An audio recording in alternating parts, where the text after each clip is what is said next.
Welcome back, students.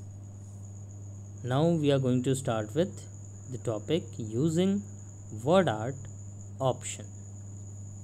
See, I think all of you are aware with word art and smart art. The word art feature allows you to create a spatial text effect. It gives a unique look to the text. Using word art, you can create decorative effects such as curved, wavy, shadowed, three dimensional etcetera. तो कभी कभी जब हम headings create करते हैं या अपने word document में किसी टेक्स्ट को या फ्रेज़ को हम चाहते हैं कि वो बाकी जो चीज़ें हैं उससे अलग दिखे, तो उसके लिए we use word art option.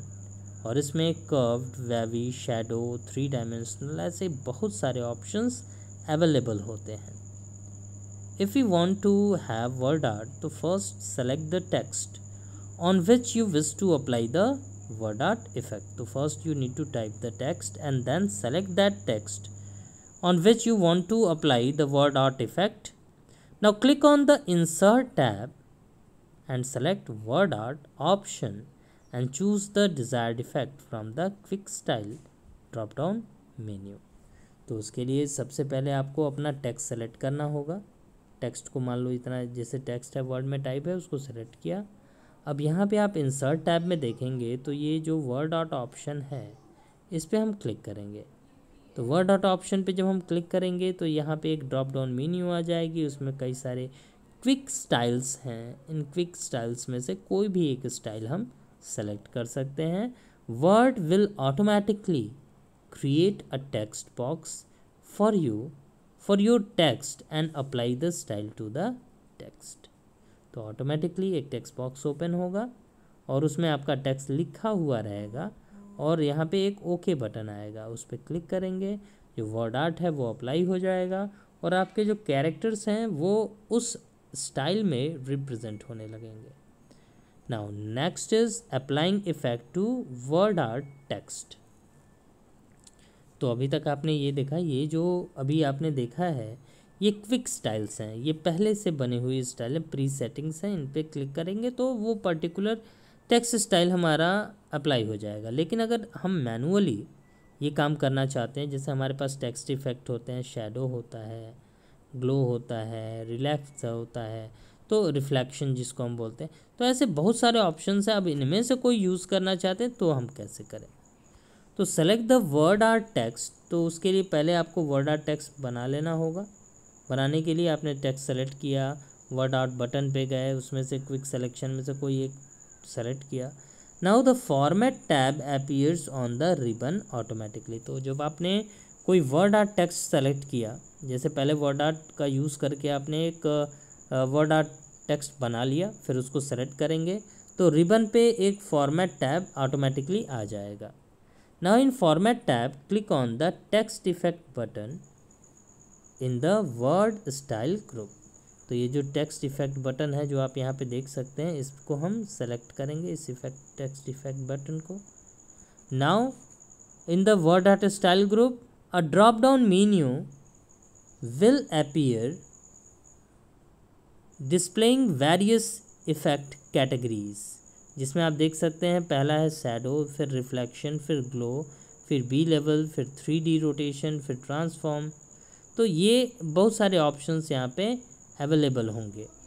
Now place the pointer on the glow option in the drop down menu and select the desired glow effect from the sub menu. The effect will be applied to your text. Similarly if you want shadow effect तो you can go for the shadow. If you want 3D transformation तो click on 3D rotation et cetera. तो in this way you can apply different text effect on word art. अब यहाँ पे आप नीचे अगर आप देखें थोड़ा ध्यान से तो आपको और भी ऑप्शन मिलेंगे कि जैसे ग्लो आप इफ़ेक्ट यूज़ कर रहे हैं तो यहाँ पे आ रहा है ग्लो ऑप्शन और इससे ऊपर है मोर ग्लो कलर्स. तो ये जो कलर्स अवेलेबल हैं, इसके अलावा भी और भी कोई कलर हम चाहते हैं तो हम मोर ग्लो कलर पे सेलेक्ट करेंगे तो यहाँ पे इस तरीके से ओपन होके आ जाएगा.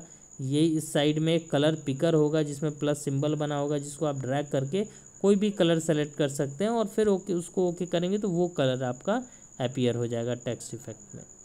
तो that you can also do by your own. Now next topic is formatting word art text. तो अगर हमने मान लो वर्ड आर्ट टेक्स्ट बना रखा है, अब उसको हम फॉर्मेट करना चाहते हैं, then what we can do. तो select the word art text and click on format tab. Various formatting command will appear in the respected group. Select any command and observe the effect. तो अगर आपने पहले से word art बना रखा है तो आप उसको जब सेलेक्ट करेंगे then go to the format tab. When you go to the format tab तो ये जो रिबन यहाँ पे ऊपर आएगी, इस रिबन में आप देख सकते हैं ये वर्ड आर्ट से रिलेटेड ही सारे ऑप्शंस यहाँ पे अवेलेबल होंगे। अब इसको आप देख सकते हैं ये मार्क किया गया है 1, यहाँ पे है 2, यहाँ पे फिर उसके बाद 4 यहाँ पे दिया हुआ है, यहाँ 3 दिया है। तो इस तरीके से ये यहाँ पे लेबलिंग की गई है जिसको हमने यहाँ पे नीचे एक्सप्लेन किया गया है। तो these are very common and useful option that we can use with Word art. तो पहला जो ऑप्शन है यहाँ पे वो है एडिट शेप ऑप्शन। तो edit shape word art provide various options to mold the selected word art text into a shape। जैसे मान लीजिए आपने वर्ड आर्ट बनाया, ये इस तरीके से आ रहा है बॉक्स में लिखा हो, मतलब बॉक्स फॉर्म में। इसको आप ऐसे समझ सकते हो कि मैंने लिखा ARMY। तो पहले हमने इसको सेलेक्ट किया, फिर यहाँ पे एडिट शेप में गए, तो एडिट शेप में आएंगे तो यहाँ पे मोल्ड का सिंबल आ जाएगा। अब इसको हम कर्व में चेंज करेंगे, इसको पकड़ के ड्रैग कर देंगे तो कर्व में चेंज हो जाएगा।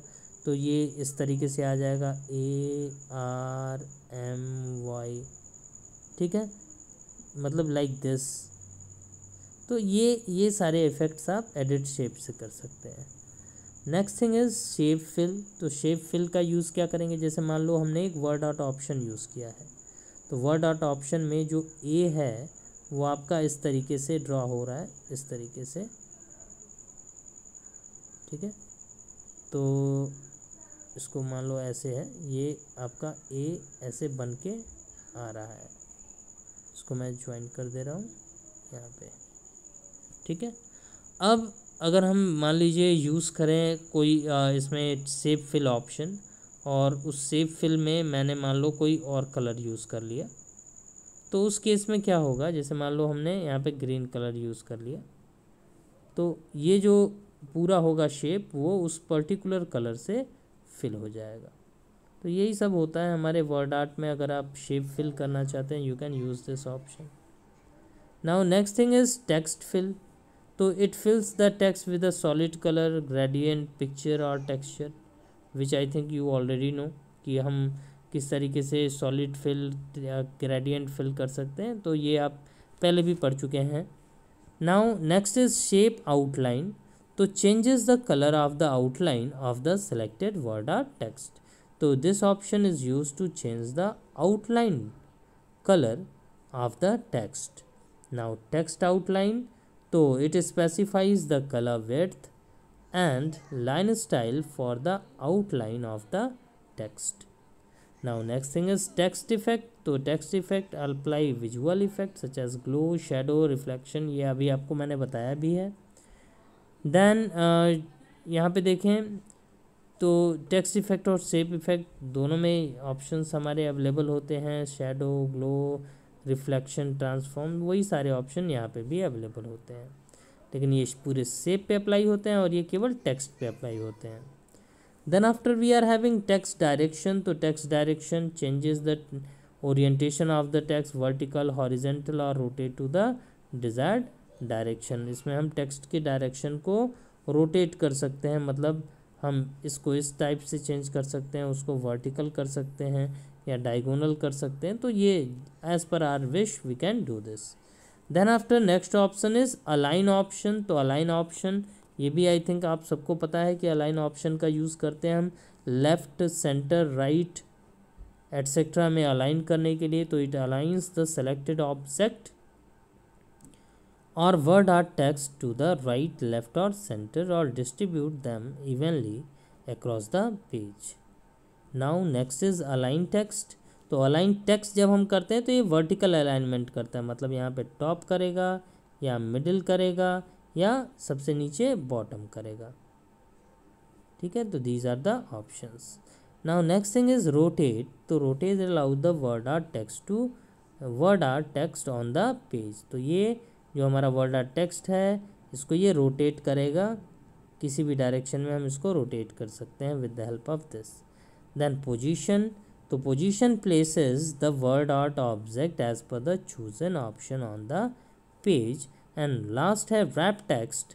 तो wrap the text around the selected word art object according to the chosen option. So these are the various options that are available with word art. तो इसके लिए आपको format टैब में जाना होगा. Now the next thing is tracking changes. Students, we will discuss tracking changes topic in next class. So that's all for this class. Hope you all understand it. Try to practically implement the same. In case of any doubt, please feel free to contact. Thank you.